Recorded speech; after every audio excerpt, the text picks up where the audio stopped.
The word conspiracy derives from the Latin con, with, together, and spirare, to breathe. The world is abound with mystery. Occasionally, we get to glimpse behind the curtain. So let's take a breath together and do some research. Hi, my name is Alex Witney, and this is Conspiracy 101. Today, we're looking at Atlantis.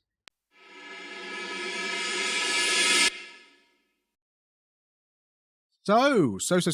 I hear you crying from the heavens. Atlantis, is that really a conspiracy? Is it in your conspiracy book? No, it's not in the conspiracy book. Fair enough. But along the same lines as giants that we looked into. Oh, I know I'm clipping out. I need to be. There we go. That's better. Don't want to break the illusion of the green screen. So in a similar vein to giants, the conspiracy isn't necessarily Atlantis in of itself. It would be the idea that other people are trying to hide that. And although we're not going to get into it this episode, in terms of who's hiding it and why would they even want to keep something like that hidden about our past, or places that might have existed before, or peoples, giants who might have existed before. We'll get to that in a later episode about a specific thing, and then we can look at the reasons why people might want to hide certain information. But that's the conspiracy angle, that these kind of mysteries. That's my excuse anyway. Conspiracy needs one or more people, and if you're hiding something like Atlantis from the history books or from the mainstream, which is a word that people love to use, history texts, and not acknowledging certain types of evidence, whether that be folklore, stories, that kind of thing, and not taking it seriously.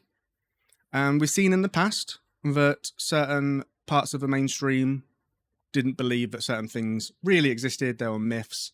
And then through various different means, either archaeology or a good one in geography, which I am very experienced in, the polar core testing, or ice core testing in the polar regions, allowed to sort of reinforce certain ideas that were already being said by some people, but not by the majority. So the idea is Atlantis. We're going with the hypothesis that Atlantis exists. Where would it have been?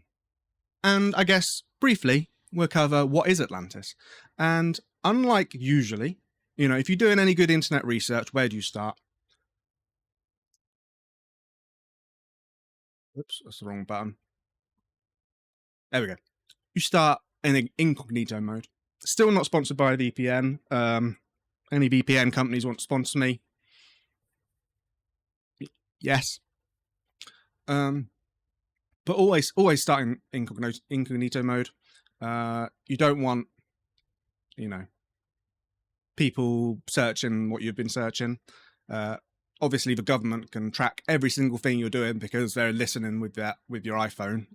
But what is that between my legs? Well, hello. But say someone happenstances across your computer, you don't want them seeing what you've just been researching. So instead of starting with Wikipedia, we're actually going to be starting with the History Channel. Into the void of the History Channel. I guess there was meant to be a picture there. I don't think the History Channel cares anymore, as long as the ad bit's working. Look at this website. What is going on? They've just given up, haven't they? So this is from 2010. It's been updated. Ooh, 2018. Ooh, very fancy. But this gives a briefer look at Atlantis, rather than the more in-depth one that we'll see on the Wikipedia page as we're going through it and looking at finding out through sitting in the comfort of our air-conditioned office where Atlantis is. So, Atlantis, a likely mythical island nation mentioned in Plato's dialogues the Timaeus and the Critias, has been an object of fascination among Western philosophers and historians for nearly 2,400 years. Plato, circa 424 to 328 BC, describes it as a powerful and advanced kingdom, that sank in a night and a day into the ocean around 9,600 BC. The ancient Greeks were divided as to whether Plato's story was to be taken as history or mere metaphor. Since the 19th century, there has been renewed interest in linking Plato's Atlantis to historical locations, most commonly the Greek island of Santorini, which was destroyed by a volcanic eruption around 1600 BC. Plato's Atlantis. Plato, through the character Critias in his dialogues, describes Atlantis as an island larger than Libya and Asia Minor put together, located in the Atlantic just beyond the Pillars of Hercules, generally assumed to mean the Straits of Gibraltar. Its culture was advanced, and it had a constitution suspiciously similar to the one outlined in Plato's Republic. It was protected by the god Poseidon, who made his son Atlas king and namesake of the island and the ocean that surrounded it.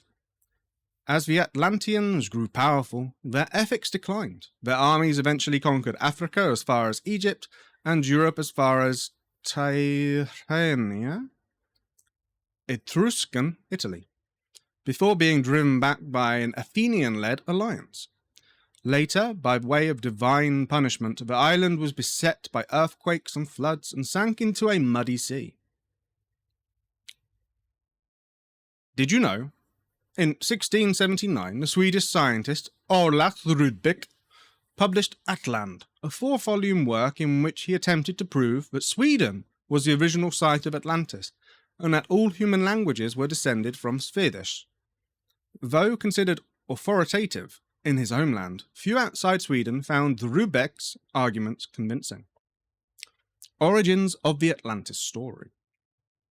Plato's Critias says he heard the story of Atlantis from his grandfather, who had heard it from an Athenian statesman Solon 300 years before Plato's time, who had learned it from an Egyptian priest, who said it happened 9,000 years before that.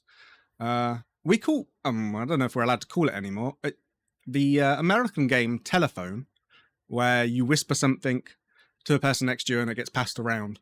In the UK, we call that Chinese whispers, which I don't think you're allowed to call it that anymore. It'd probably call it telephone everywhere now.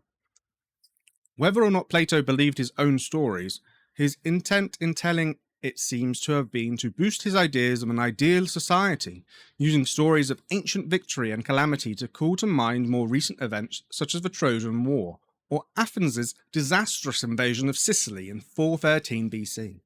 The historicity of Plato's tale was controversial in ancient times. His follower, Crantor, is said to have believed it, while Strabo, writing a few centuries later, records Aristotle's joke about Plato's ability to conjure nations out of thin air and then destroy them. Atlantis re-emerges. In the first centuries of the Christian era, Aristotle was taken at his word and Atlantis was little discussed. In 1627, the English philosopher and scientist Francis Bacon published a utopian novel titled The New Atlantis, depicting, like Plato before him, a politically and scientifically advanced society on a previously unknown oceanic island. In 1882, former US Congressman Ignatius L. Donnelly. Wow. That's a name I can trust. Published Atlantis, the Antediluvian World, which touched off a frenzy of works attempting to locate and learn from a historical Atlantis. Donnelly hypothesized an advanced civilization whose immigrants had populated much of ancient Europe, Africa, and the Americas, and whose heroes had inspired Greek, Hindu, and Scandinavian mythology. Donnelly's theories were popularized and elaborated by turn of the 20th century theosophists, I hate that word, and are often incorporated into contemporary or New Age beliefs. Antediluvian just means before the flood. From time to time, archaeologists and historians locate evidence: a swampy, prehistoric city in coastal Spain, a suspicious undersea rock formation in the Bahamas, that might be a source of the Atlantis story. Of these, the site with the widest acceptance is the Greek island of Santorini, ancient Terra, a half-submerged caldera created by a massive second millennium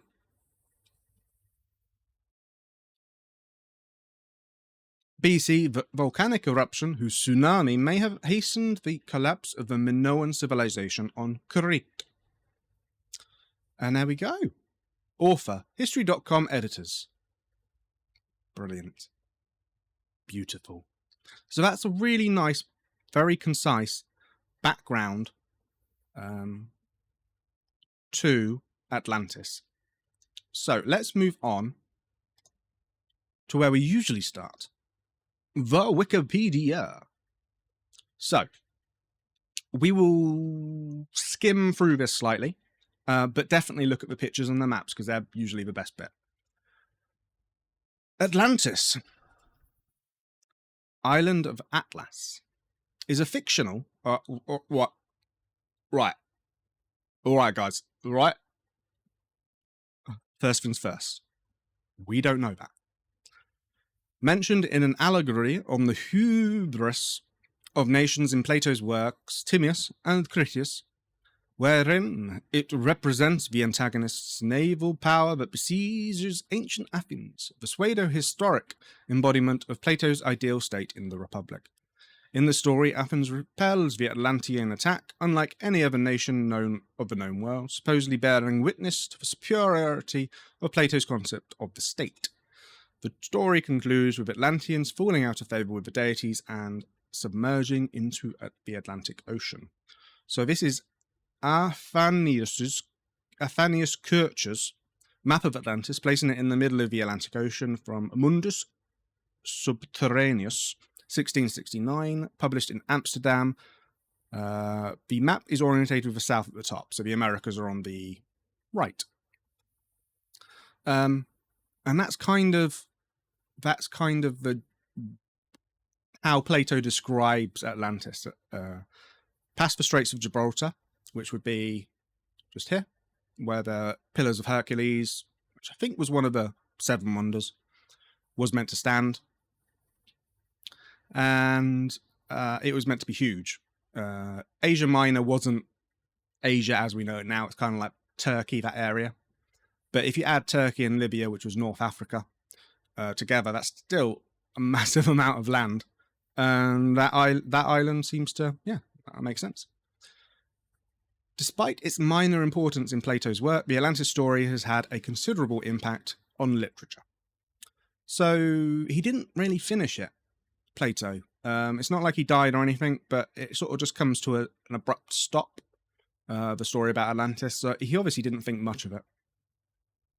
The allegorical aspect of Atlantis was taken up in utopian works of several Renaissance writers such as Francis Bacon, New Atlantis, and Thomas More's Utopia. On the other hand, 19th century amateur scholars misinterpreted Plato's narrative as historical tradition. Most famously, Ignatius L. Donnelly in his Atlantis, the Antediluvian World. So that's a really interesting point, isn't it? So this is obviously, Wikipedia is very what the majority say, and always will be. That's kind of the point of it. So the fact that they've written that as that, the allegorical aspect of Atlantis was taken up. On the other hand, 19th century amateur scholars misinterpreted it.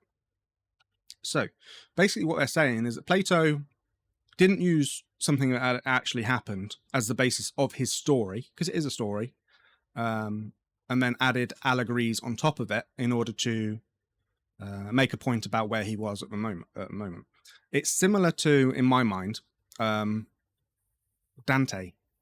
and his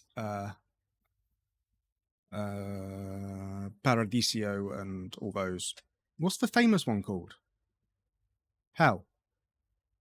Is it called Hell? Am I just being really dumb? What is it? What is Dante's Inferno? That's what it's called. Oh. Yeah, so it's Inferno, Purgatorio, and Paradiso. I'm remembering the last one, but not the first one. In that it's using something that is already there. the Christian idea of hell, purgatory, and paradise, embellishing them a lot, but using them as a way of sort of criticizing what's going on around him at that moment.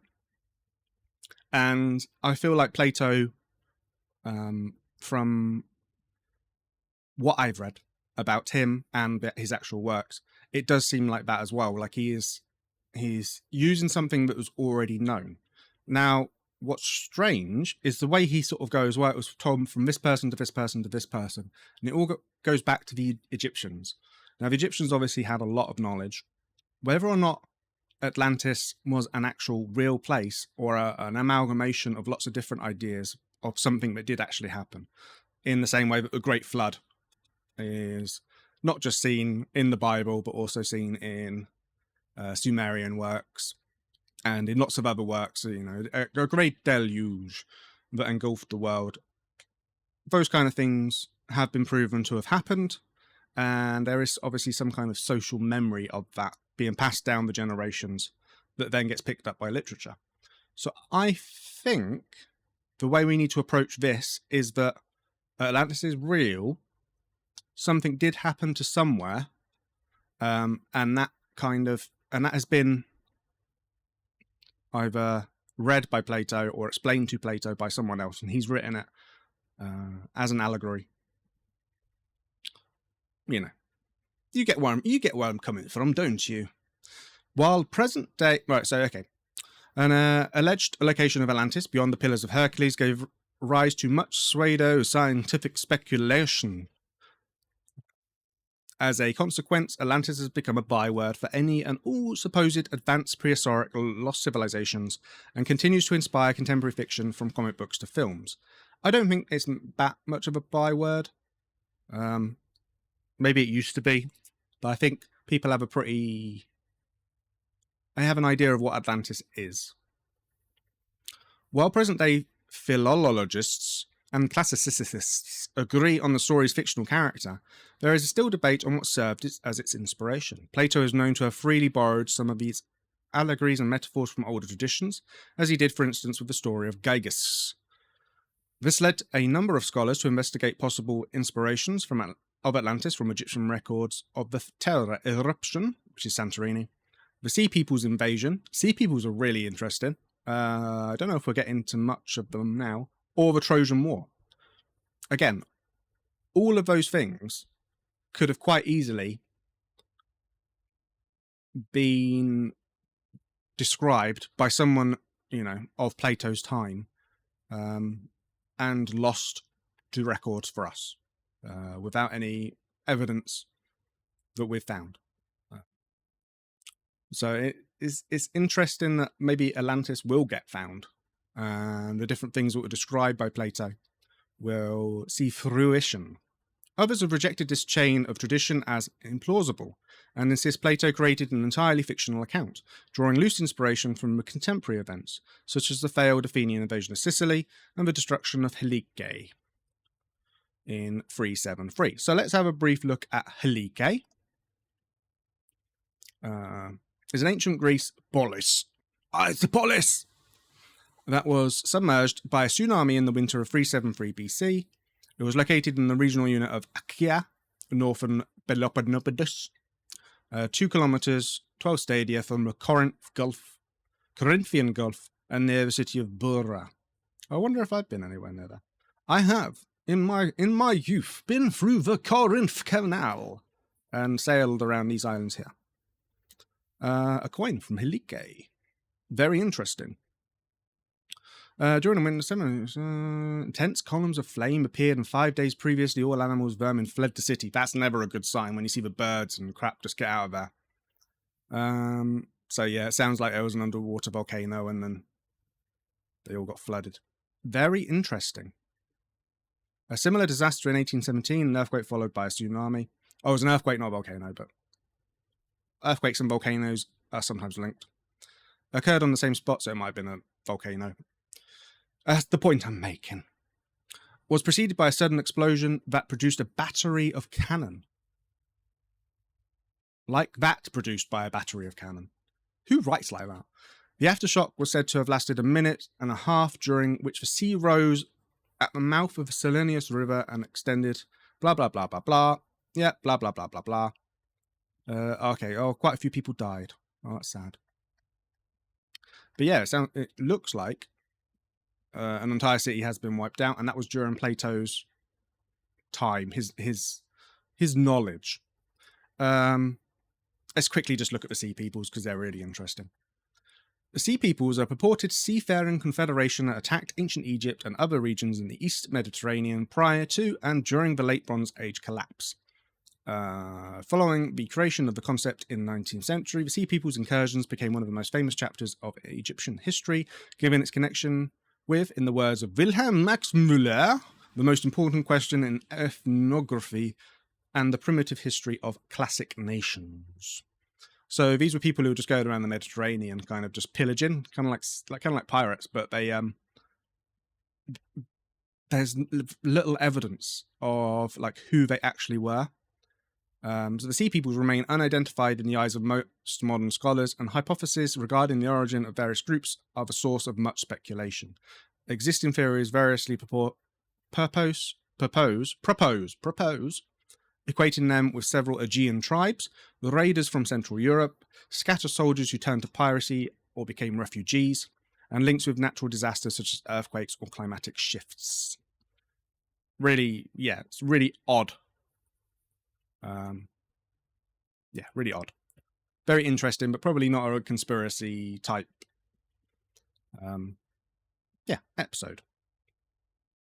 So, Timaeus, the dialogue. Should we read some Plato? I don't think Timaeus is the best one to read. So the only primary sources for Atlantis are Plato's dialogues, Timaeus and the Critias. All other mentions of the island are based on them. So it all goes back to Plato. The dialogues claim to quote Solon, which was his granddaddy. Was it his granddaddy? Or was it just someone he really liked? I can't remember. Statesman, who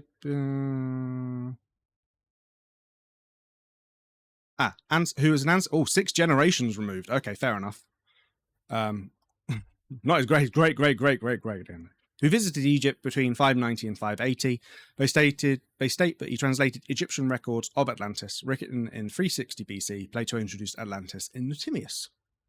So let's read this brief introduction. Have a little drink and take a moment to really channel Plato and his voice. No, that's not right. For it is related in our records how once upon a time your state stayed the course of a mighty host, which, starting from a distant point in the Atlantic Ocean, was insolently advancing to attack the whole of Europe and Asia to boot. It's a strange translation. For the ocean there was at that time navigable. For in front of the mouth, which you Greeks call, as you say, the pillars of Heracles, there lay an island which was larger than Libya and Asia together, and it was possible for the travellers of that time to cross it to the other islands, and from the islands to the whole of the continent over against them, which encompasses that veritable ocean. For all that we have here lying within the mouth of which we speak is evidently a haven having a narrow entrance, but yonder is a real ocean, and the land surrounding it may most rightly be called, in the fullest and truest sense, a continent. Now in this island of Atlantis there existed a confederation of kings, of great and marvellous power, which held sway over all of the island, and over many other islands also, and parts of the continent. So, it gets a bit more expanded in the Critias. According to Critias, the Hellenic, just means Greek, deities of old divided the land so that each deity might have their own lot. Poseidon was appropriately, and to his liking, bequeathed the island of Atlantis. The island was larger than ancient Libya and ancient Asia Minor combined, but it was later sunk by an earthquake and became impassable as a mud shoal. Yeah, so it was meant to be, you couldn't get to it or the wreckage because it was really muddy. Like you couldn't travel to it.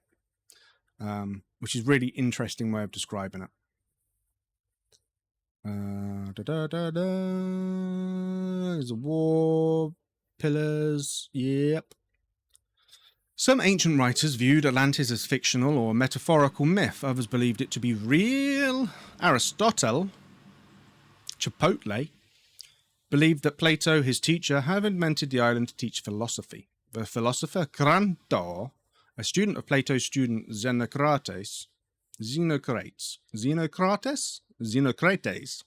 is cited often as an example of a writer who thought the story to be a historical fact. His work, a commentary on Timaeus, is lost, but Proclus, a Neoplatonist of the 5th century AD, reports on it. I love how so many things lost. Which way is it? It's that way. Okay. I love how so many things have been lost to. Just gonna go off the record here. I love how so many things have been lost to time, and all we have are the diss tracks usually of people rebuting them or saying, you know, this is right. You could read it. You could read this, and it will tell you I'm telling the truth, or it's this is so wrong. Just read this. Look at this. It is stupid. This is. His work, a commentary on Timaeus Loslio again. The passage in question has been represented in modern literature either as claiming that Crantor visited Egypt and had conversation with priests and saw hieroglyphics confirming the story, or as claiming he had learned about them from other visitors to Egypt. Proclus wrote, "As for the story of this account of the Atlanteans, some say that it is an adorned history, such as Crantor, the first commentator on Plato. Crantor also says that Plato's contemporaries used to criticize him jokingly for not being the inventor of his republic, but copying the institutions of the Egyptians. Plato took these critics seriously enough to assign to the Egyptians the story about the Athenians and the Atlanteans, so as to make them say that the Athenians really once lived according to that system." Right, let's have a quick look at this picture, see if it's a good one. So this is a really interesting picture of what it used to be back in the day. Back in the day before we had telephones and the internet. This is what the world looked like. And you can totally see why Celts. You can totally see why people thought they were just surrounded by ocean, because they kind of were surrounded by ocean. The Atlantic was massive. And then you got the Straits of Gibraltar here, and then you got Italy, Greece, Turkey, you got North Africa, and then Spain and France, but nobody cares about them. So Libya, aka North Africa, and Asia Minor, aka sort of Turkey and this sort of bit, would have been huge. You described in a massive settlement when Plato was describing it. Don't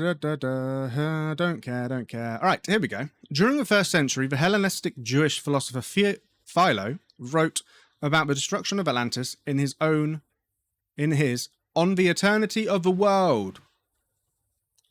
I don't know what, 141.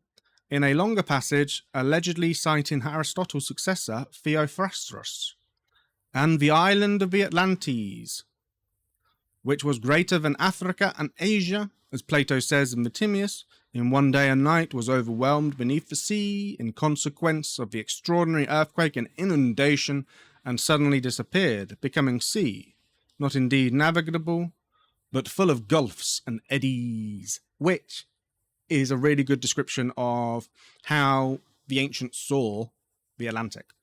You think a certain part of the Atlantic, you got the doldrums where you just can't, there's no wind. It's very hard to predict what the Atlantic's going to do, especially in smaller vessels, is deadly most of the time.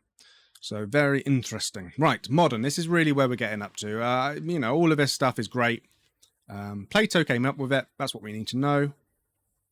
Modern interpretations. Aside from Plato's original account, modern interpretations regarding Atlantis are an amalgamation of diverse, speculative movements that began in the 16th century. When scholars began to identify Atlantis with the New World, that's our first one. Right, that is our first one. Let's put it on the Canva. Where's Canva? There it is. Right, New World. What's a good representation of New World? Like a New World monkey. It's just giving me planets. Americas. Americas. America. What is that? Is that a lake? I don't know what that is. I'm guessing it's part of America. America. I think that's a state, but I don't know which one. See, I've typed in Americas, but it's just coming up with stuff about USA. Let's just have a nice little hand waving a Mexican flag. That'll do. Nice representation. Thank you very much. Okay, so that makes sense, doesn't it? It's past the Straits of Gibraltar, Pillars of Hercules. What do you do? What do you get to when you go past there? That's really, really big. North America, South America, and it wasn't necessarily found by the Greeks that we know of, but the Vikings were able to get there. And I don't know. Would you put the ancient Greeks on a par, shipfaring wise, with the Vikings? They were able to get there. Obviously, the indigenous peoples were able to get there, but that's, you know, tens of thousands of years ago when you could just walk. So this map is from the antediluvian world, which I think I should probably, let's get a picture of that, of the antediluvian world, because it's one of those books that most people would have probably seen. Antediluvian world. Oh, Google, please help me out. Atlantis, the antediluvian world. Oh god, that's a fancy cover. That's not the cover I was thinking of. So this is the fancy cover of the first edition. So Mr. Ignatius L. Donnelly considered Plato's account of the Atlantis as largely factual and suggested that all known ancient civilizations were descended from this lost land. That is definitely something that comes up a lot in talks about this. I'm trying to find the actual cover that is like famous. I guess it's that one. There's one where it's like all crumbly, and that's what it makes me think of. I don't know. Yes, but this is one of the books that sort of kick-started that trend. I don't know why. Okay, yeah, Atlantis-themed bikini. Cool, thank you. Wait. What? Was that the... Is that the image? No, that's not the one we found, was it? Is it? No. Okay. So let's go back. Right. So, yep. So this is a map showing the supposed extent of the Atlantean Empire by Donnelly. That looks horrible because of all the lines, but you can see Atlantis is a big island in the middle of the Atlantic. Problem with that modern so we go, yeah. Lots of people equating Plato's Atlantis with the Americas and believing that the Mayan and the Aztecs were the remains of Atlantis. What people didn't realize at the time was that the Aztecs weren't around for that long, 1300 to 1521, and the Mayans were a little bit before that, weren't they? Does it say when? Before 2000 BC, sort of first developments, pre-classical period. Okay, so the Mayan civilization was around for a little bit longer. So the Aztecs, probably not, in terms of Atlantean, but the Mayans, maybe. Again, nowhere near the 9,000 years before Plato. Much speculation began as to the origins of the Maya, which led to a variety of narratives and publications that tried to rationalize the discoveries within the context of the Bible. It's never going to be a good... No. We've been through Bible literalism before, haven't we, with Flat Earth? No. And the undertones of racism in their connections between Old and New World. The Europeans believed the indigenous peoples to be inferior and incapable of building that which was now in ruins, and by sharing a common history, they insinuate that another race must have been responsible. You see this time and time again with ancient monuments and the history.com, the History Channel aliens meme guy, where instead of just saying, oh, these people were, actually really clever and finding ingenious ways to move large material, large rocks, to build, to get things, it's strange, isn't it? Because the Egyptian pyramids are amazing. And we're quite happy, well, most of us are quite happy to believe that they were built by Egyptians, people. But you still get people thinking it was aliens. And the same with the Sumerian. I've mentioned Sumerians a lot. Come out. Sumerians with their ziggurats and the baked bricks and stuff like that. You get people coming up with ideas, and I love reading about them. But you see it a lot, where they sort of dismiss the idea that the indigenous peoples, the people who are actually there at the time, could have done something so amazing. It must have been someone else.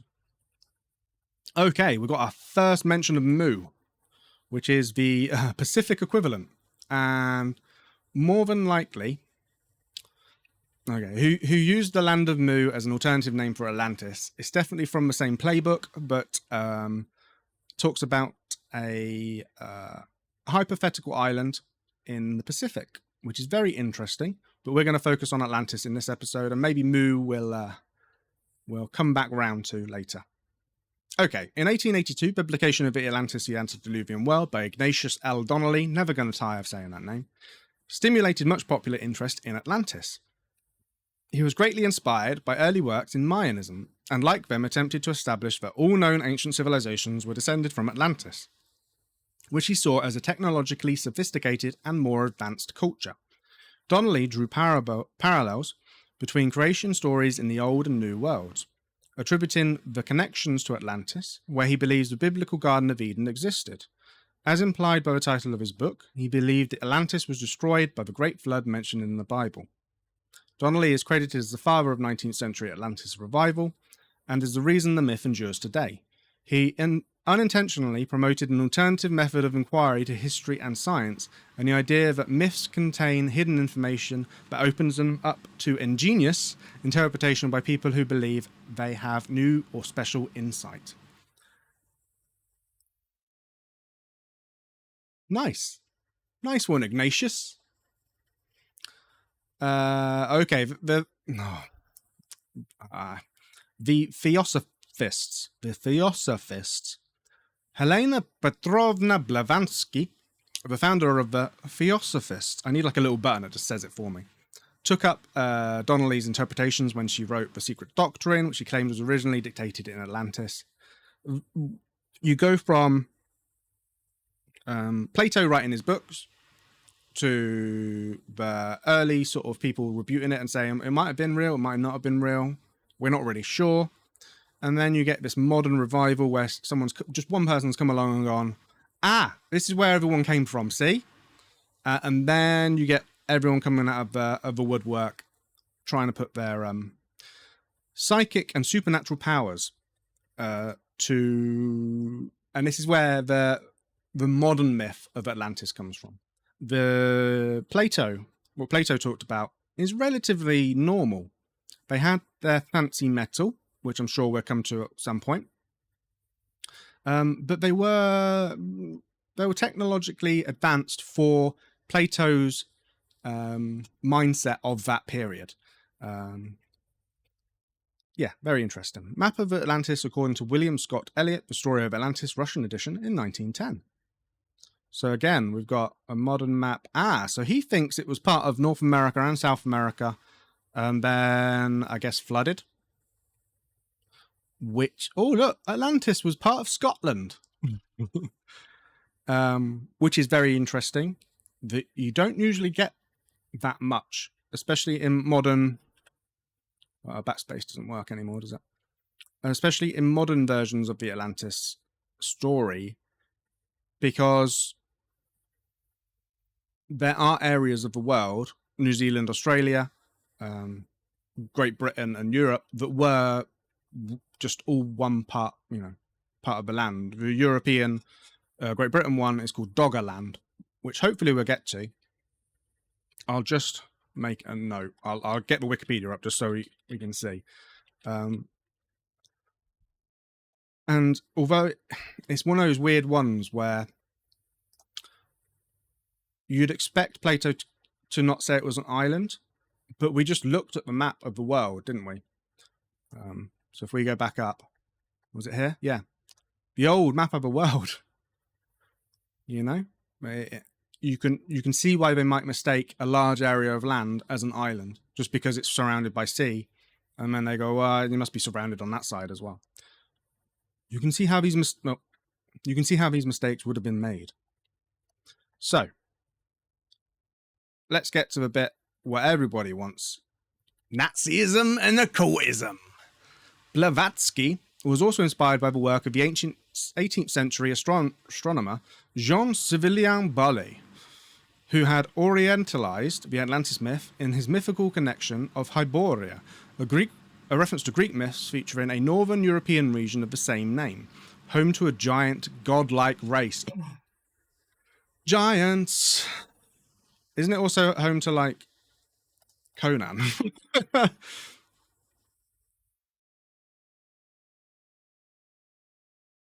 Yeah. A nation in the fictional world of Conan the Barbarian. Beautiful. Okay, so mythical people who lived in the far north part known of the known world. Arctic continent for Mercator map. Nice. And here's a projection named after him. 1595. Beautiful. I do love me an old map. Look at that. Oh.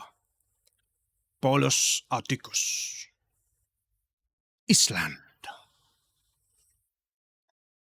That's cool.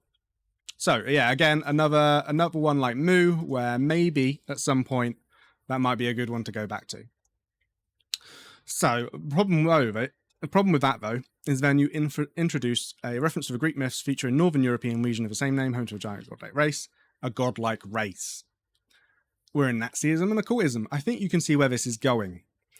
Dan Edelstein claims that her reshaping of his theory in the secret doctrine provided the Nazis with a mythological precedent and pretext for an ideological platform and their subsequent genocide.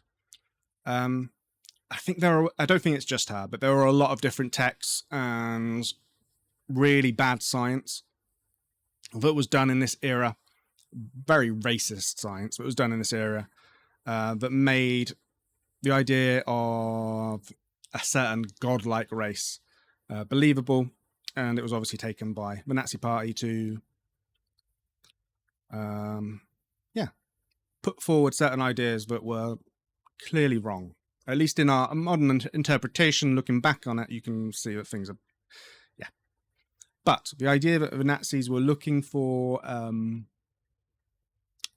Atlantis or Atlantean records or the esoteric stuff, it comes back. It comes up all the time, doesn't it? And there are video games, even Indiana Jones, one of the video games is based on Atlantis and the idea that the Nazis are after it in some shape or form. Edgar Casey, I'm sure we'll come up to him at some point. The Sleeping Savant. Is it Sleeping Savant? Was that what he's called? What was his nickname? Show me his nickname. The Sleeping Prophet. There it is. So, Edgar Casey spoke frequently of Atlantis. During his life readings, he claimed that many of his subjects were reincarnations of people who had lived there. So, we'll see. Recent times. So, you got all these far-flung theories, often equating really bad sort of anthropology and science, not really understanding how the world works. Plate tectonics, which we're going to talk about in a bit, was not an accepted idea until relatively recently. The person who came up with it was laughed at. I always forget his name.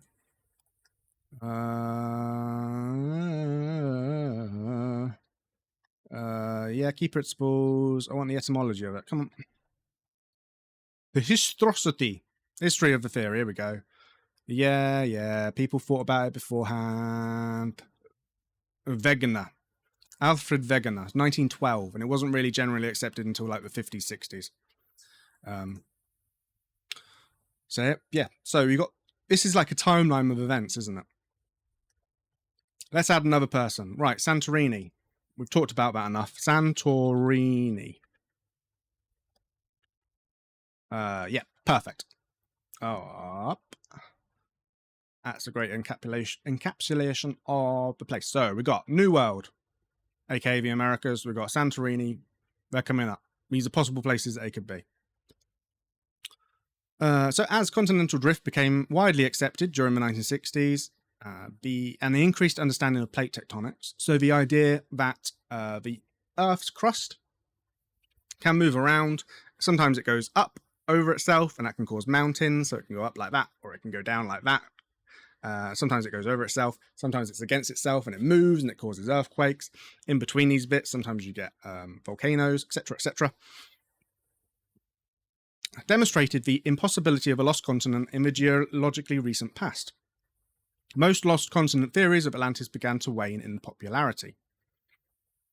Well, that's not true, is it? As we've just seen with Doggerland. So there are areas of the world that might be inundated or moved or destroyed, like Santorini.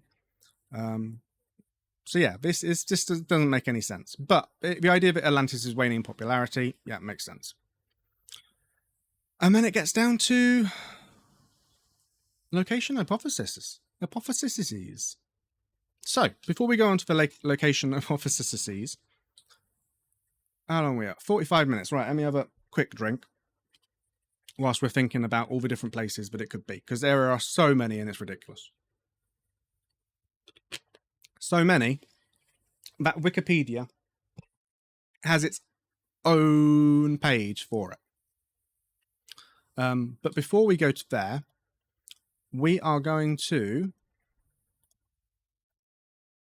have a look at this one. So popular science.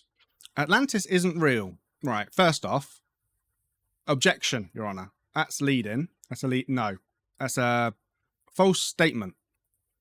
If only my bird law was up to scratch. But here are all the places it could have been.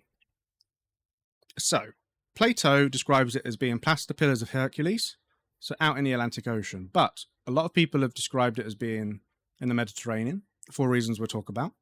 If it is plaster pillars of Hercules, maybe it is part of where, the Americas, the Caribbean. But people have put it also all the way over here in the Pacific. For lots of different reasons. And they've also got a lot, proper in the Mediterranean there. And also in the north. I've never heard of these ones, so that's interesting. Yeah. So, Plato first described the lost kingdom of Atlantis in 360 BC. He wrote of mountainous island crafted by Poseidon, filled with elephants and gold. That sounds like a nice island. But around 9,000 years prior, he claimed earthquakes and floods sank the city into the sea. He probably made the whole thing up. Still, that hasn't stopped Atlantologists from gathering evidence of its existence. Inspiration abounds. Coastal towns collapse and islands submerge, whether from rising oceans or sinking shorelines. These lost lands offer a setting for theories on where the city may have once stood. Bimini Road. Now, this is a really interesting one. In the mid-60s, divers encountered a remarkably straight half mile of evenly spaced uniform stones. Carbon dating and lack of tool marks suggest natural erosion is responsible, but some believe it's from a sunken civilization. I'll just pause it, but let's have a look at Bimini Road. There we go. That's what Bimini Road looks like. What's the Wikipedia say about it? So this is this is likely to be not man-made. It looks man-made when you first look at it. It looks like that, but so do other things. It's always that, you hear it a lot on programs where it's like, nature doesn't make straight lines. It does sometimes. Giant's Causeway is a really good example of weird features that just don't look... That looks like it's been shaped, doesn't it? It doesn't look like it's a natural thing. But it is. It's a natural thing. And I'm not a massive fan of Bimini. Yes. Where... It is in the Caribbean, isn't it? Let's just double check. Yeah, it's just off the Bahamas. Sus Massa Plain. A 2008 analysis of 51 platonic descriptions of Atlantis identifies several possible coordinates, including these coastal dunes, which feature intriguing concentric dry riverbeds. Unfortunately, there's scant evidence of any empire. I have never heard of this one, so this one will be an interesting one. Or maybe I have. Where are you? Atlantic Ocean, High Atlas. Oh, it's around the Atlas Mountains. Huh.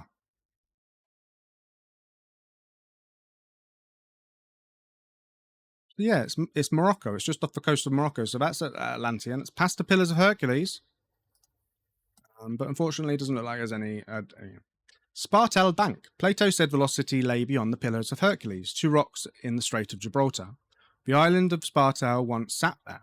Passing sailors may have seen it vanish at the end of the last ice age, but if so, they left no records. So this is an interesting one, very similar to the next one, as you can see, which is Doggerland. So it looks like it was an island that was just engulfed. Why is that so blurry? I hate it when stuff's blurry. So here we go. We've got Spain and Morocco, Gibraltar, which is technically UK, and then Spartel Island. That would make sense. In terms of, yeah, that would really make sense, wouldn't it? Rising sea levels, people would have talked about it, known it was there, and then, you know, it's not there. They would have written about it, and maybe even talked about why they got rid of it.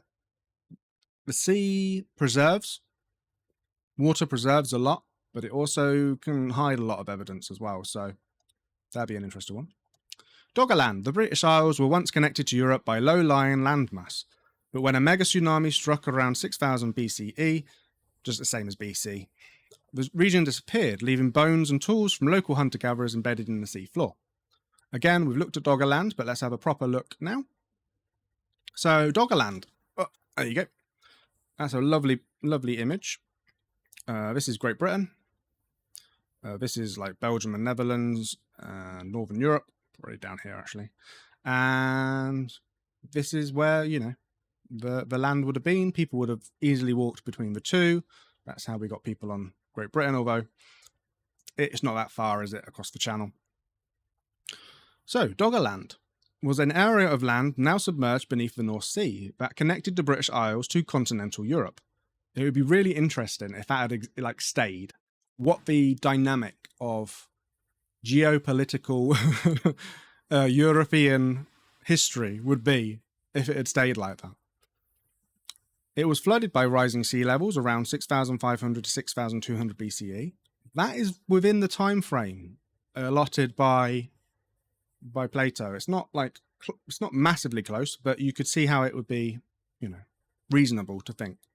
Geological surveys, it's not like it's 100,000 years ago. Geological surveys have suggested that it stretched from what is now the east coast of Great Britain to what are now the Netherlands, the west coast of Germany, and the peninsula of Jutland. It was probably a rich habitat with human habitation in the Mesolithic period. Although rising sea levels would gradually reduced it to low-lying islands before its final submergence, possibly following a tsunami caused by the Stroger Slide. If I'm not mistaken, the Stroger Slide was a North American... Oh no, it wasn't. This is the Norwegian one. So, largest known submarine landslides that occurred at the edge of Norway's continental shelf. So this is, yeah. Ah, that makes sense with the Stroger. Doggerland was named after the Dogger Bank, which is in turn named after the 17th century Dutch fishing boats called doggers. The archaeological potential of the area was first identified in the early 20th century, and interest intensified in 1931 when a fishing trawler operating in the East Wash dragged up a barbed antler point that was subsequently dated to the time when the area was tundra. Vessels have since dragged up remains of mammoths, lions, and other animals, and a few prehistoric tools and weapons. That's awesome. So there we go. There's a nice little timeline. Now, could this be mistaken as being past the Pillars of Hercules? You got Spain down here. Morocco. Here's the Pillars of Hercules. If you're on a boat, it's not straight past it, is it? It's not out here, but it's definitely in the Atlantic. It's definitely separate. If you are ancient Greek, it's definitely separate from continental Europe. It's separate from that. We saw the old map, didn't we? It didn't have Great Britain as a separate island up here. Could you mistake this area for... It is big. It's not Libya and Asia Minor size, but it is big. Interesting. Very interesting. Dogger Bank, which is most likely Moraine, Fort Pleistocene, Woolly Mammoth School discovered by fishermen. Early Holocene landscape features mapped by North Sea. That's pretty. Sandbanks, early Holocene takes. Oh man, we would have had so many islands. Very, very cool. So that's another one. Should we type Doggerland into... I don't think it's going to come up with anything, is it, in Canva? What if we type in Dogger? Will it come up with a little boat? Oh, it does kind of. Yeah. Yeah, it comes up with a boat. Oh, it's a beautiful looking Dogger. Stick that down there. Not on my face. How dare you? Much better. Thank you. I feel like they should be both... Yeah, it should be... This should be down here somewhere, shouldn't it? Santorini's like down here. And then Doggerland should be up here somewhere. Much better. Right. Where were we? There we go. Oops. Oh no. Helike, a tsunami walloped this Greek town in Plato's day, and many assumed its remains lay in the Corinthian Gulf. But in the 1990s, archaeologists found it half a mile inland, buried under a few dozen feet of sediment by a process called soil liquefaction. Soil liquefaction is scary. So, soil liquefaction is basically where soil acts like a liquid when it's moved a lot. It's probably the best way to describe it. There is only one legitimate footage of it actually happening because of an earthquake. And I wonder if I can find it. Just give me a second. Usually you see the aftermath, obviously, with things being stuck in other things. But there is definitely a Japan... which earthquake was that? In the 90s. And liquefaction. And so far, it is the only one. Oh, the Kobe earthquake. That was the one.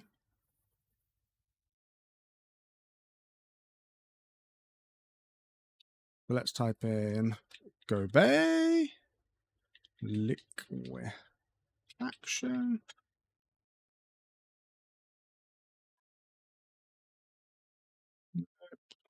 Why can't I find it? It's really grainy, horrible black and white footage from a from like an industrial site.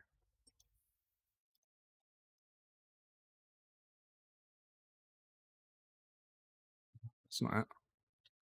And yeah, it's literally the only footage, and maybe that's why. Now this is a conspiracy in of itself, isn't it?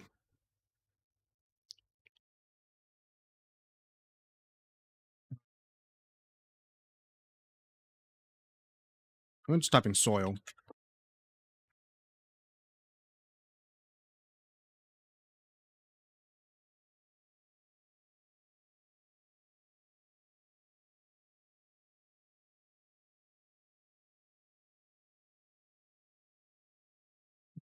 These are liquefaction. This is lying to me.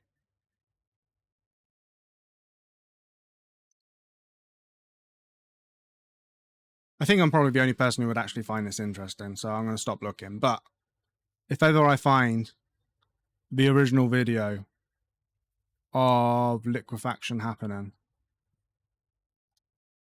I will post it to my Twitter. I don't know. That sucks that I can't find it.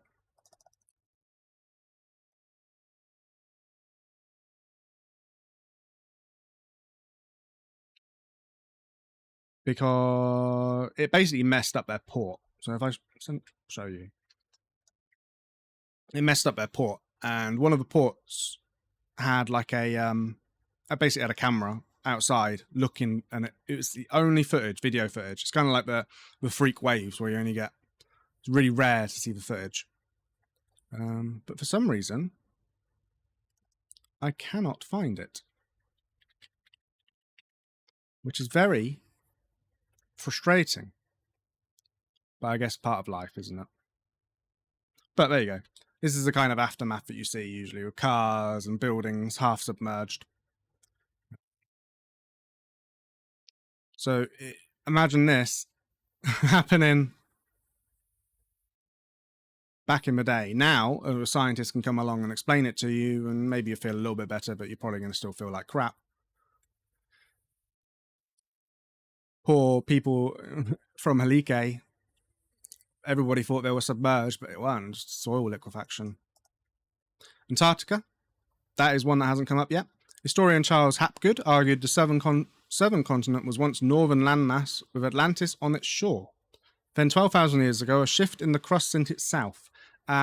This is Graham Hancock likes this one, or used to. It's been disproven a lot, like several times. Antarctica did make that trip some 30 million years ago. Exactly. Plate tectonics takes a long time for places to move, and originally,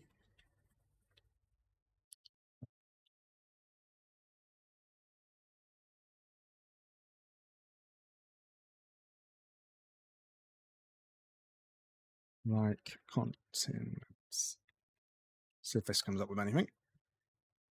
Aha. So originally you had Pangaea. Oh, I like these ones. So, oh, there we go. So it shows all the different land masses put together. It used to be Pangaea. It used to be all one land mass, and then it slowly separated apart. And that is legit. That happens, but it happens over millions of years. It takes a long time for it to happen. So this is another good example where it shows it sort of going apart. Oh, that's in the future. That's what might happen today. Oh no, these are all bad Pangaeas. These are all futures. No, I don't want futures. I want the original ones. Basically, it separated them in it at various different times. Should we go Pangaea timeline? There we go. That might come up. Aha, there we go. This is a legitimate one. There you go. 225 million years ago. There we go. You had Pangaea, and then Triassic, and then Gondwana land. I don't know who came up with that one, but that's a bad name. Jurassic, Cretaceous, present day. So this happens, but not for us, not for humans. So the idea that Atlantis, and it's called something, and I can't remember what it was. All right, let me have a look at Graham Hancock.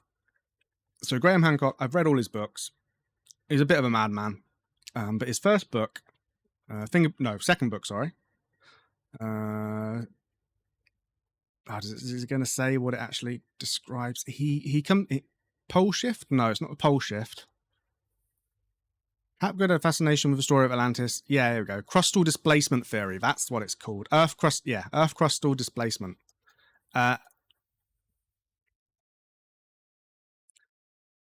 So yeah, he was trying to use. It's weird. He's the idea that he's got, and what they do is very clever.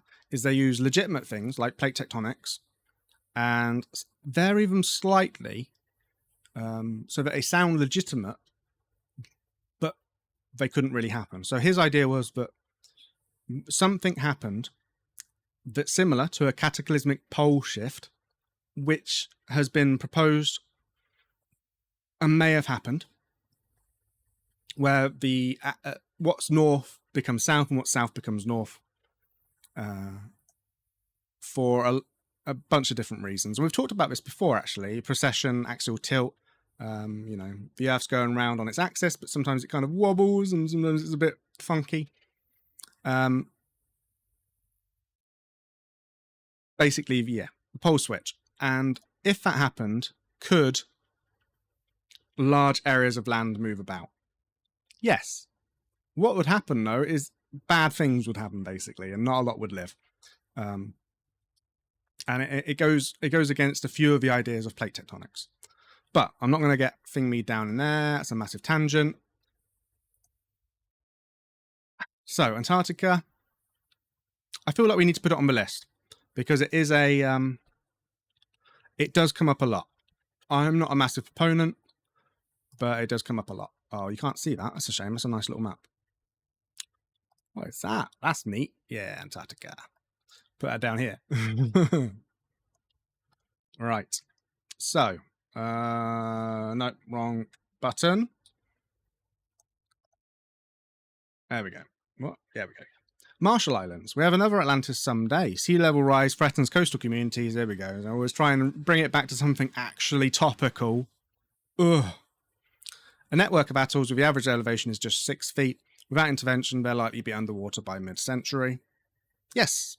Whether or not they would be underwater anyway without humans, more than likely sea levels do rise and fall. It's one of those things that happens. But yeah, they need help maybe. So that was a nice little taster. And I think this is a really good time for an ad break.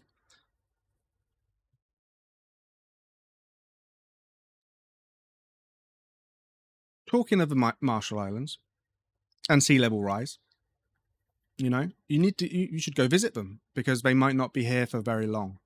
And the same can be said for Great Yarmouth. Sea level rise, coastal erosion. Yarmouth might not be around for very long, although the seawall defences look pretty good. So, visit Great Yarmouth. There are lots of different things to do. It is a lovely place to visit. I've been there once. So let's have a look. Things to do. Let's have a search. Magdalen Recreational Ground. Armour Flowers. Tedstown is an exciting child-sized role-play town. The Rock Shop. I doesn't have an image. Regent Photographics. The RSPCA. Grosvenor Casino. Smith & Co. Philip John Jewellers. King Food Store. Tickles. And more. Available at Great Yarmouth. Visit greatyarmouth.co.uk for more information. Thank you. Now that that's done, let's have a look at the location hypotheses of Atlantis Wikipedia page. Oh, what is this? This is a 17th century artwork of Olaf Rudbeck, we've talked about him, dissecting the world and revealing the secret location of Atlantis, which he believed to be hidden in Sweden. He is surrounded by well-known figures of antiquity such as Plato, Aristotle, and Homer. Wow. I think that's the 17th century equivalent of, it's on the internet, so it must be true. It's on a wood carving, so it must be true. Okay. We have got a lot to go through. Look at all these ones just in the Mediterranean. Let's stay with the ones that have been mentioned so far and get a little bit of information, because I feel like if we go for every single one of these, we're going to be here all day. You could literally pick an island and go, this could be Atlantis. So, Santorini. The story of Atlantis has been argued to preserve cultural memory, said that word quite a few times, of the Terra. I need to look up, see if that is actually Terra. Minoan eruption. That's a nicer way of putting it. Of the Minoan eruption, which destroyed the town Akrotiri and affected some Minoan settlements on Crete. Recent arguments for Akrotiri being Atlantis have been popularized on television shows such as the History Channel show Lost World episode Atlantis. History Channel, hire me. The Minoan eruption was a catastrophic volcanic eruption that devastated the Aegean island of Terra, also called Santorini, circa 1600 BC. It destroyed the Minoan settlement of Akrotiri, as well as communities and agricultural areas of nearby islands, and the coast of Crete, and subsequent earthquakes and tsunamis. Santorini as an island, the Minoan civilization that was there, or culture that was there, is really interesting. They basically, does it talk about them? Minoan civilization, there we go. They loved bulls. And as you can see, they have done some really cool excavations. That's a terrible photo. Look how out of focus that is. But they found lots of stuff. It's really cool. And this is what it looks like now. It is messed up. Is there a before and after? That'd be great if there was. Let's have a look.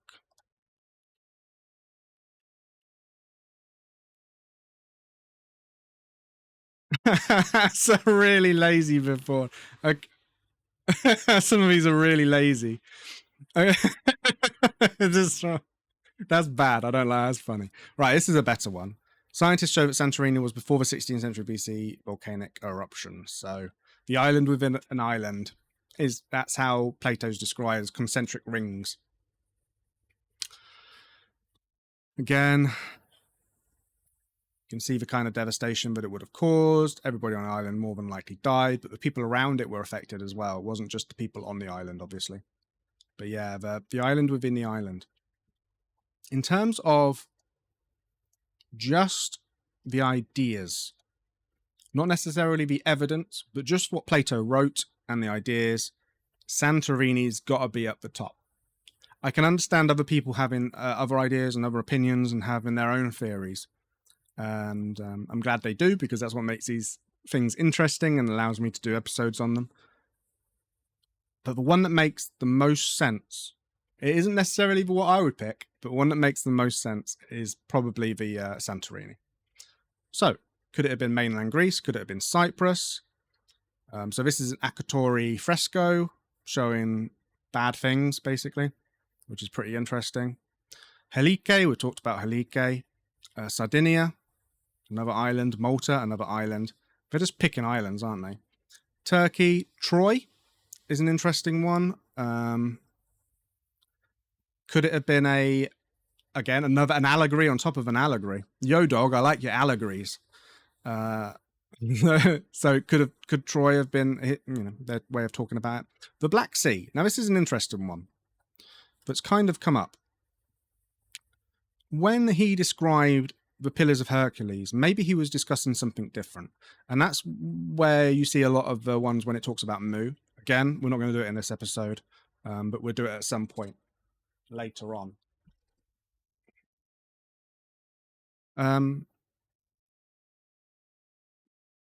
Snake Island. That's very topical at the moment, isn't it? Yeah, we'll talk about that in a second. So,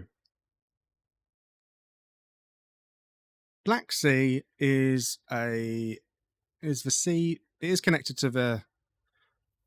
I'm pretty sure it's connected. Is it connected to the Mediterranean, or is it not connected to the Mediterranean? Is it connected now but used not to be? I am smart, and my smart brains make me smart. Yeah, marginal Mediterranean Sea. But is that a new thing or an old thing?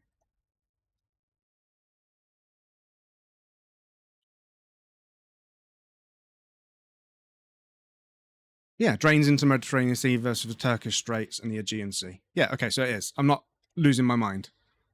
All right, calm yourself. Right. Yes, okay. Oh, what a lovely background. I'll keep you for a second. Okay, so I'm not losing my mind. That is a legitimate thing. Okay, they are connected. So, could Plato have been talking about those straits rather than what we would consider the Straits of Gibraltar now. And therefore is, or was, Atlantis in the Black Sea. Good thinking. The idea that Snake Island could have been, I've never heard of that. Snake Island is now Greek temple to Achilles. Ah, so it was part of it. Now in popular, at the moment, it is famous for the Russia go fuck yourself during the Ukrainian war. And yeah, I'll leave it at that. So, German researchers Siegfried and Christian Schropp locate Atlantis in the Black Sea. Before 5500 BC, a great plain lay in the northwest at a former freshwater lake. In 5510 BC, so wow, 10 years later, rising sea levels topped the barrier at today's Bosporus. They identify the Pillars of Hercules with the Strait of Bosphorus. They give no explanation how the ships of the merchants come from all over the world had arrived at the harbour of Atlantis when it was over 300 feet below global sea level.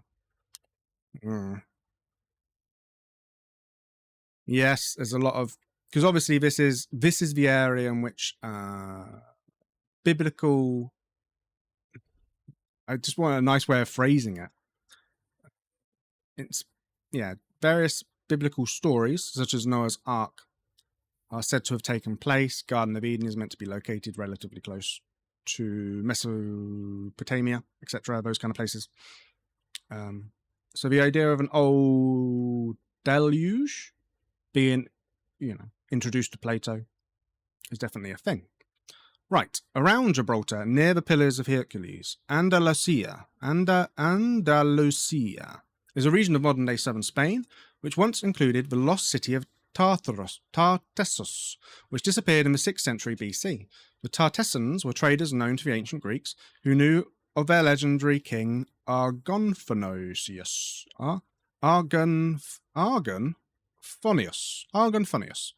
The Andalusian, I can't say that. I can't say it the Spanish way.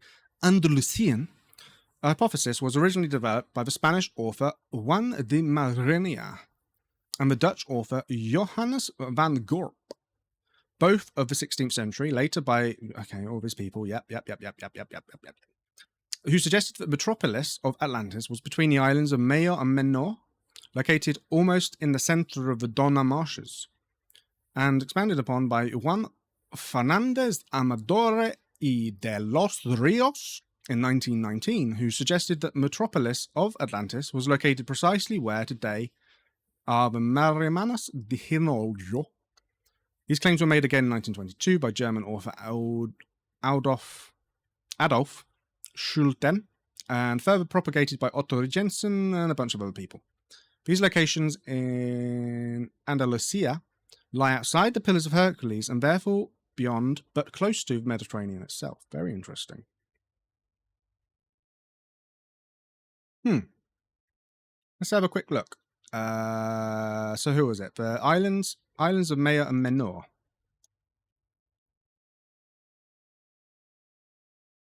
They're beautiful, but I need a map, baby.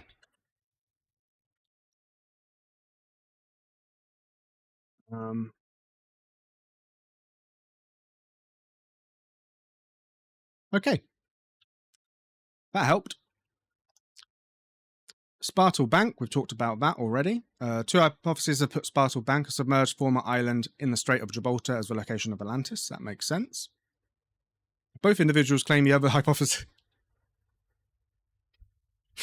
That's amazing. That's amazing. Oh man, I need to make that a new one of these. Both individuals claim the other's hypothesis is pseudoscience. I'm stealing that because it's amazing. Just give me a second whilst I put it in my notes. I'm going to make something for that. Beautiful. Okay, so Northwest Africa, Morocco. That doesn't make sense. Atlantis Nessos, the island of Atlas, from the Atlas Mountains. We talked about that briefly. According to Michael Hubner, there's a lot of Germans involved in this. It seems to be very popular, doesn't it, with the Germans? Atlantis core region was located in southwest Morocco, at the Atlantic Ocean. In his papers, an approach to the analysis of Plato's dialogues, Timaeus and Critias, is described by means of a hierarchical constraint satisfaction procedure. A variety of geographical relevant indications from Plato's accounts are used to infer the most probable location of Plato's Atlantis Nessos.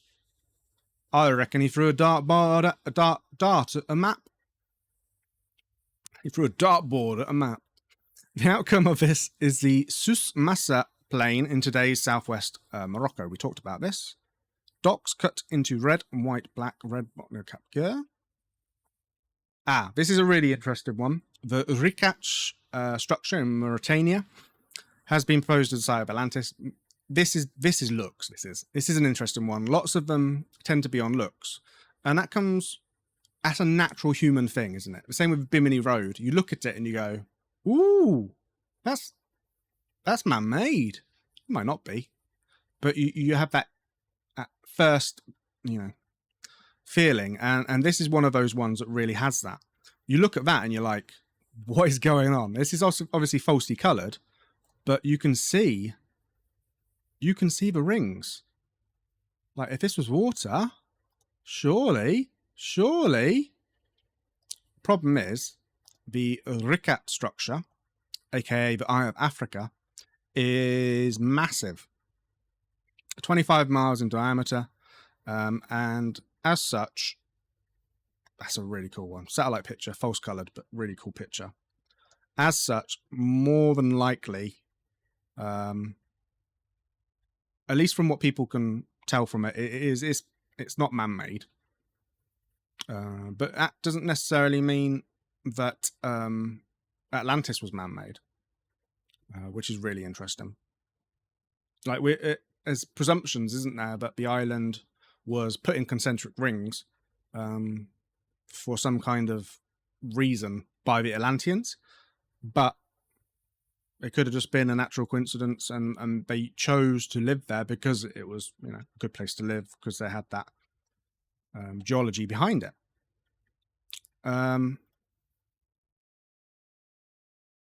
Deeply eroded geological dome. Geologists seem to think it's just a cool occurrence. So, Atlantic Ocean west. The Azores Islands. This is the first time we've talked about this. I'm surprised this hasn't come up earlier. The Azores are islands in the middle of the Atlantic. Traditionally Portuguese. These were often used as waypoints between... That's probably not the best. Be nice to have a world one.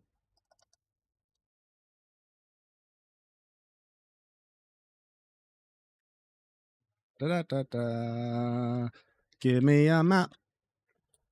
The Azores also have lakes on islands, which again is very concentric rings. There we go. This is a terrible one, but you can see it's not necessarily in the middle. But you can see why the Portuguese, Spanish, French, or British, whoever were going across to the New World, to the Americas, would stop there. It's the last port of call. And as you can see, if we zoom in, these are the Pillars of Hercules. It's not too far away to travel from Mediterranean, ancient Greece. Very interesting.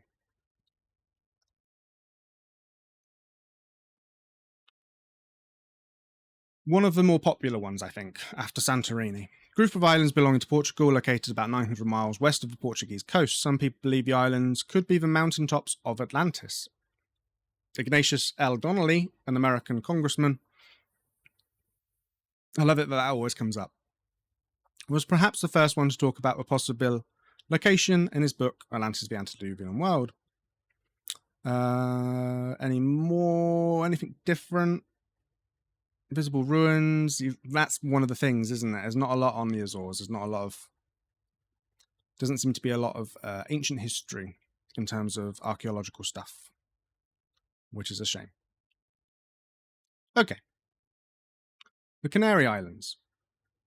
Oh, let's add the Azores. I feel like the Azores get mentioned a lot. Let's add the Azores. Let's just add the flag. Nice little flag. Make it really small and just stick it in the middle there. Stick it in the middle. Okay, so Canary Islands. This is a weird one. I think people have just looked past the Mediterranean and gone, oh, there's some islands. Could it have been them? Canary Islands have been identified as remnants of Atlantis by numerous authors. For example, in 1803, Bore di Saint Vincent, in his Essai sur les fortunes atlantiques Atlantide, proposed that the Canary Islands, along with the Madeira and the Azores, are what remains of the Atlantis broken up. Very interesting. Many late authors, i.e. Louis Spence, in his Problem of Atlantis, also identified the Canary Islands as part of Atlantis left over from when it sank.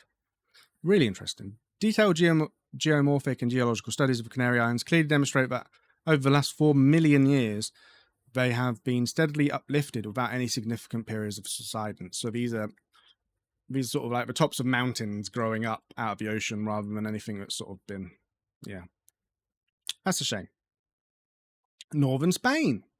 According to Jorge Maria Ribeiro Meneses, Atlantis was in northern Spain.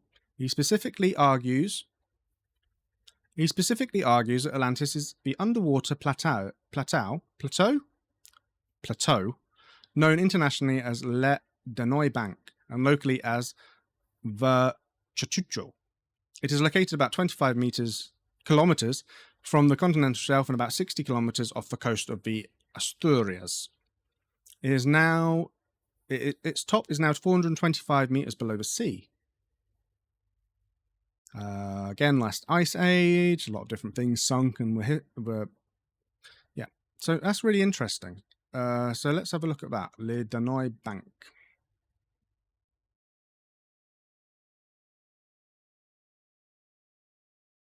Huh.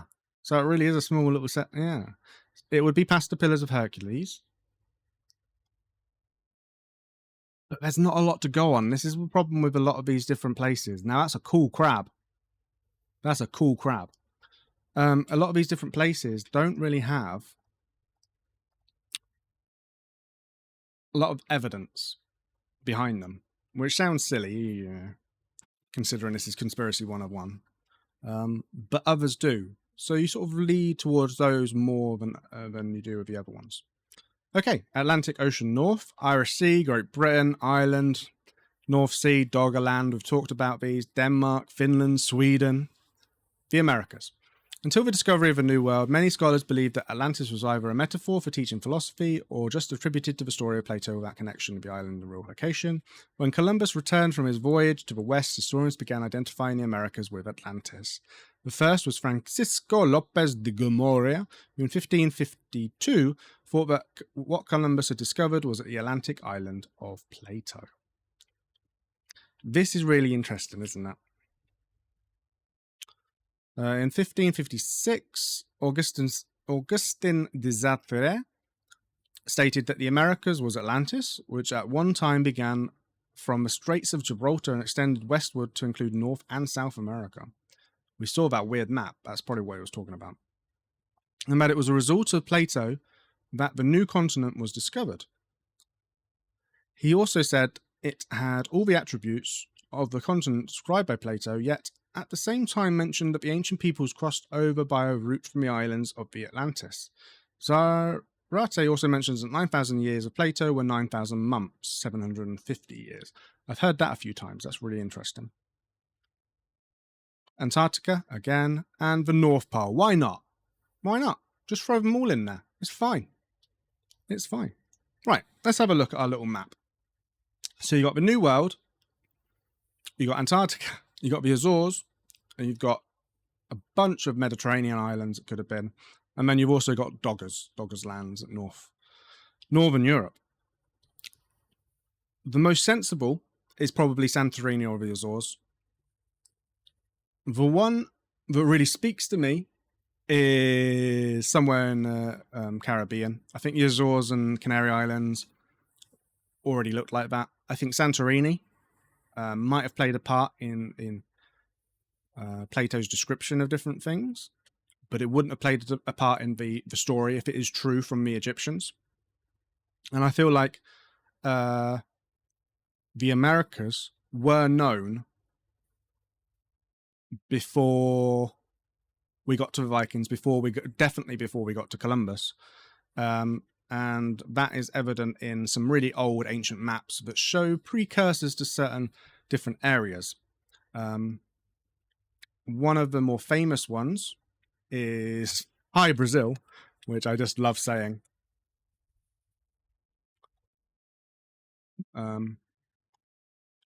Which is hilarious because it's literally Brazil. Hi Brazil. It's a phantom island off in the Atlantic Ocean off the coast of Ireland. And this appeared in so many different maps, but it's just not there. And things like this crop up. There it is. Crop up. There it is. A lot. You'll get different parts of the world described, drawn, mapped out in detail that's oddly accurate considering when the map was done. And often these maps, and here's the kicker, often these maps would talk about how they used an earlier map as the base, and then they maybe updated it with information that they got from their peers, from the people who were traveling at the time. And those earlier maps were often described as being Egyptian. So, all links back. It's just like one big circle. What I would like to do now is circle back to something brilliant. Now, as you probably can hear, oh my God, why is that making noise? Who adds noise to stuff like this? So, can I just mess things up? Apologies if you can hear those weird noises. As you probably know, I do the weird little intro image before I do these episodes so that I can have them in the little intro bit, and I'll get rid of that. And that's basically when I do my basic research. For things like Atlantis, I know most of it already, so I don't really need to do much research. I just need to find a few different websites that I can use to help explain stuff. And as I was looking for things, I wanted a picture of the concentric rings. Now, in the end, I didn't use it. But I came across this PowerPoint, and it had a really nice picture of the concentric rings. So this is the kind of idea that Plato had. Can I make it full screen? Haha, cool. So he had, the outer different rings, different bridges, and where people live, and temple in the middle. That's a horrible noise. And it goes through the different things. And as I was reading that, I was like, hang on a second, these aren't, what is this, Peru? And then I was looking at Atlantis? The Lost Empire by Disney?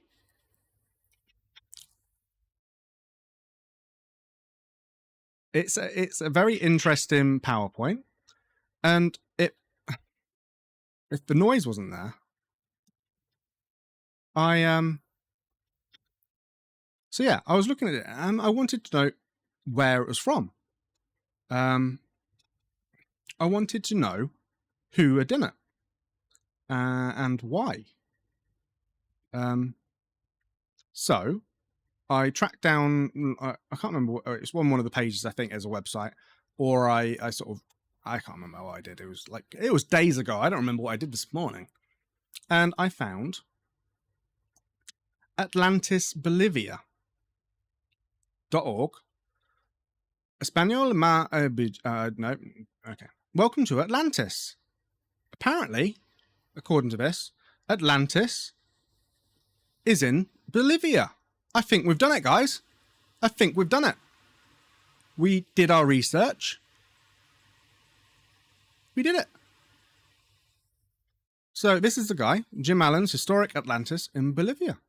What is Atlantis? Well, we know what Atlantis is. The question is any part of Plato's description of Atlantis true, or was it entirely made up? Something I think we've come to terms with on this episode. Does any of it match a real place? Let's see. This is a lovely little. That's what we were after, weren't it? The sea, central island, different rings, rectangular level plain, concentrated channels. Yeah, Atlantis mountain, 50 star days from the sea. Ooh. Ooh.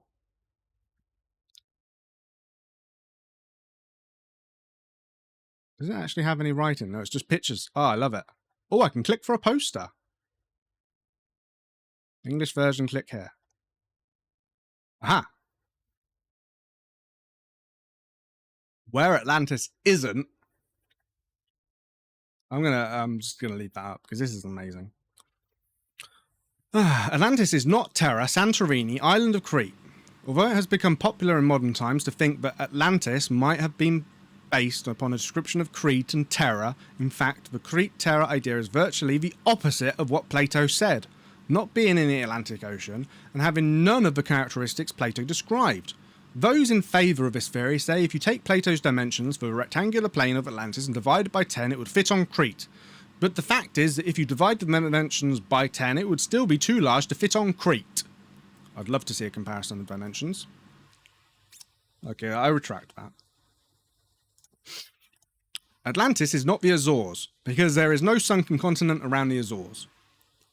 Atlantis is not Antarctica, because Antarctica had been under ice for at least 100,000 years and, contrary to what some people believe, has never been displaced from the Atlantic Ocean to its present position in the South Pole. Although a huge variety of places have been proposed as the site of Atlantis, none of them match in any way the geographic description which Plato gave except one location. The solution. The lost continent of Atlantis is still there opposite the Pillars of Hercules, the Strait of Gibraltar, and now, only now, it has been renamed South America. Ooh. Atlantis is as large as Libya and Asia together. New Holland. Haha, suck it, Aussie guys. Also, it looks like the south part of Australia is its own island. The Atlantic island, which is as large as Libya and Asia together, and which is opposite Pillars of Hercules, can only mean one place. America. Or, should we call it Atlantis? The key to the mystery of Atlantis is that Plato is describing both a large continent and a small volcanic island of the same name.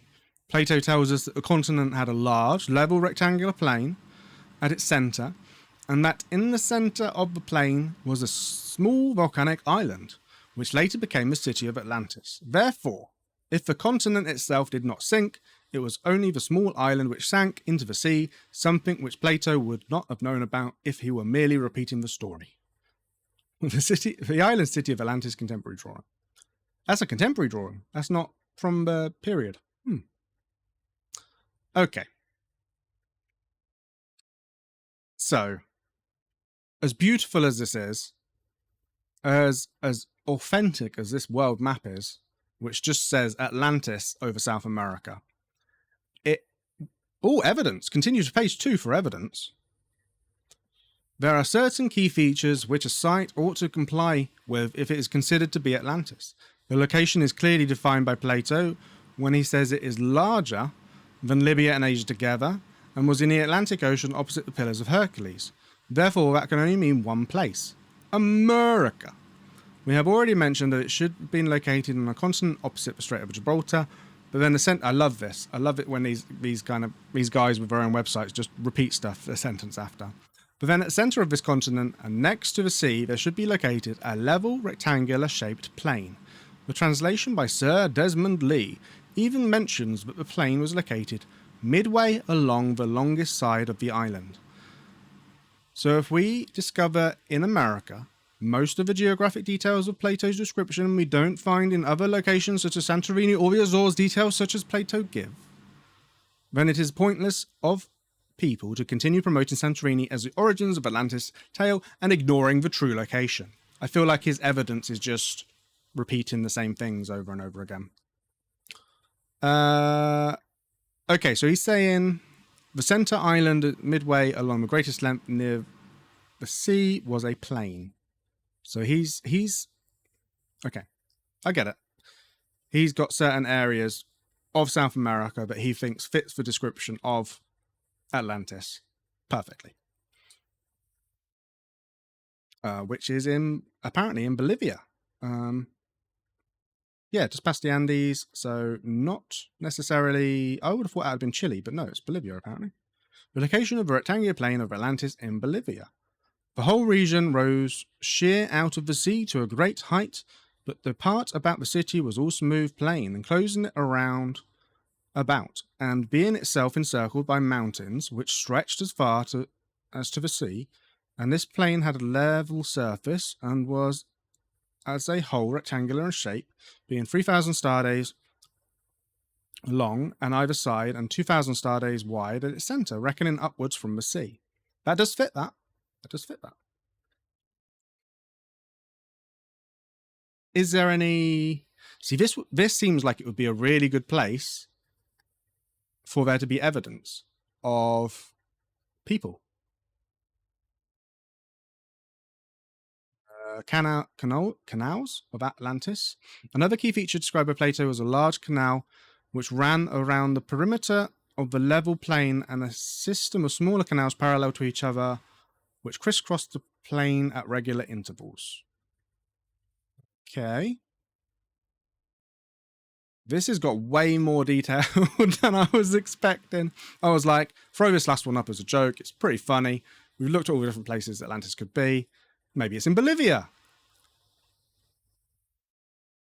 He likes drawing stuff on Google Earth. I'll give him that. Whoa, I just realised how we're only like quarter of a way in. Look at this. He's been there and everything. Other channels, yep. He's definitely used... Yeah. Okay, so it fits. It fits. Excellent. Okay. But is there anything of people there? Is there any archaeology? So this is atlantisbolivia.org in case you want to look for yourself. Because this guy has put in a lot of effort. Atlantis in the Andes. Look at that. That's amazing. Lake Pupo. The concentric rings.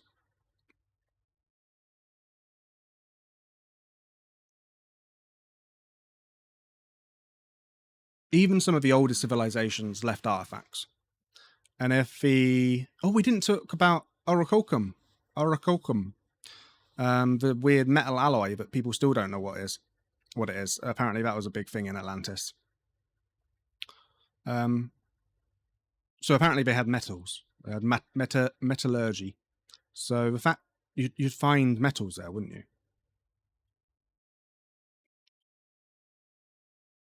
This is Lake Pupo. I just can't get over that. How to channel... I wonder if he talks about anything. Atlantis apparently had elephants and horses. Horses are have been in the Americas, but South America not as much. Hot springs, mines. Yep. There you go. Orichalcum. Gold, silver, copper, tin, and mysterious alloy called orichalcum. The main motivation of the Spanish conquest of the continent was the abundance of precious metals. Yeah, that makes sense. Okay. Okay. This, I feel like, could be its own episode. Maybe we'll do a Where is in Atlantis Part 2? Question mark. It's in Bolivia. And actually just read through the entire thing. This is mental. The amount of information that he has done. Legend of Atlantis. Wow. So there's a part 1 historical, evidence, legend, conclusion. Let's just have a look for elephants. No. What was the other thing we were going to look for? No, let's leave it there. Maybe we'll come back to this and do a part 2 at some point. Because this is really interesting. And not something I was expecting, to be honest. Yeah. Who would have thought? Atlantis. It's in Bolivia. Right. I think I've reached the limit of what I can learn today. But before we finish, conspiracies can be a little bit heavy. This one, not so much because it's really fun, Atlantis. But every episode always ends with something a little light-hearted. I don't know if this is actually light-hearted. It's more of a, hey, go have a look at this. It's kind of fun. So let's have a look. Timeline of the far future. So there are certain things that we know are going to happen in the future, or at least we can predict they're going to happen in the future. While the future can never be predicted with certainty, present understanding in various scientific fields allows for the prediction of some far future events, if only in broadest outline. So roughly they can say, oh, this is going to happen at roughly this time. And it is just a giant list of different things that are going to happen. And they're categorized by astronomy and astrophysics, geology and planetary science, biology, particle physics, mathematics, and technology and culture. So, this is a really interesting first one. 1,000 years from now, due to lunar tides decelerating the Earth's rotation, a lot of these you'll read them and you'll be like, I have no idea what that means. The average length of the solar day is expected to be 1/30th of a second longer than it is today. To compensate, either a leap second will have to be added to the end of a day multiple times during each month, or one or more consecutive leap seconds will have to be added to some point, added to the end, or some of all months. 1001 years from now, the Earth's pole precess, Gamma Cephei, replaces Polaris as the northern pole star. So that's something we've talked about in terms of the weird wiggling and precession of the axis. And eventually that'll mean that the pole star will be a different pole star. Some of these are a bit sort of suggestive. So, for example, 10,000 years from now, a failure of a Wilkes subglacial basin ice plug in the next few centuries will endanger blah, blah, blah. The red supergiant and Staries explode in supernova. Axial tilt will reverse, causing summer and winter to occur on opposite sides of the Earth's orbit in about 11,000 years. All these different ones. 10 million years. The Red Sea will flood the widening eastern African Rift Valley, causing a new ocean basin to divide the continent of Africa. Let's read one of the animal ones. 250 million years. Rapid biological evolution may occur due to formation of supercontinent causing lower temperatures and higher oxygen levels. Increased competition between species due to formation of a supercontinent, increased volcanic activity, and less hospitable conditions due to global warming from a brighter sun could result in a mass extinction event, from which a plant and animal life may not fully recover. Again, some of these aren't happy, but it's just weird literally going through here and being like, okay, in about 2 billion years, high estimate until the Earth's oceans evaporate if the atmospheric pressure were to decrease via the nitrogen cycle. 2.55 billion years, the sun will have reached its maximum surface temperature. 100 trillion years, high estimate for the time by which normal star formation ends in galaxies. And then you can look at the, like, go right to the end and just be like, around the vast time frame, quantum tunneling in an isolated patch of the universe could generate new inflationary events, resulting in new big bangs, giving birth to new universes. Oh, there was one as well that was up here that was really... Oh, yeah. Estimated time for a Boltzmann brain to appear in the vacuum via a spontaneous entropy decrease. A Boltzmann brain is a thought experiment suggests that it might be more likely for a single brain to spontaneously form in a void rather than for the entire universe to come about in the manner that cosmologists think it actually did. So some of these are like hypothetical weird ones, other ones aren't. It's so strange.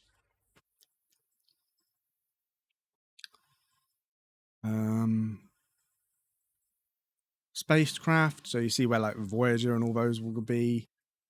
Technological experiment projects for time period. A public artwork started in 1993 will scheduled for completion in 3,183.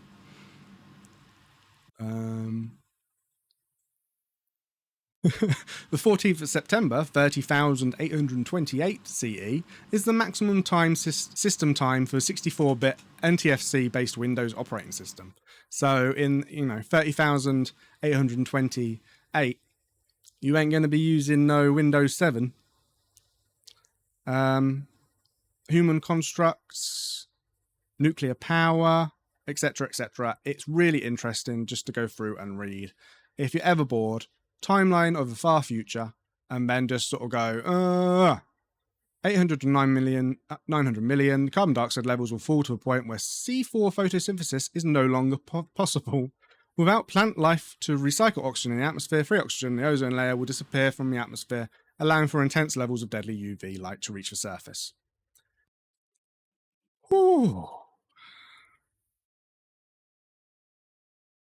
Thank you very much for watching. If you've been watching this on YouTube, check out my Twitch. If you're watching this on Twitch, check out my YouTube. Thank you very much. Appreciate all the support. Thank you for watching. And don't forget to breathe.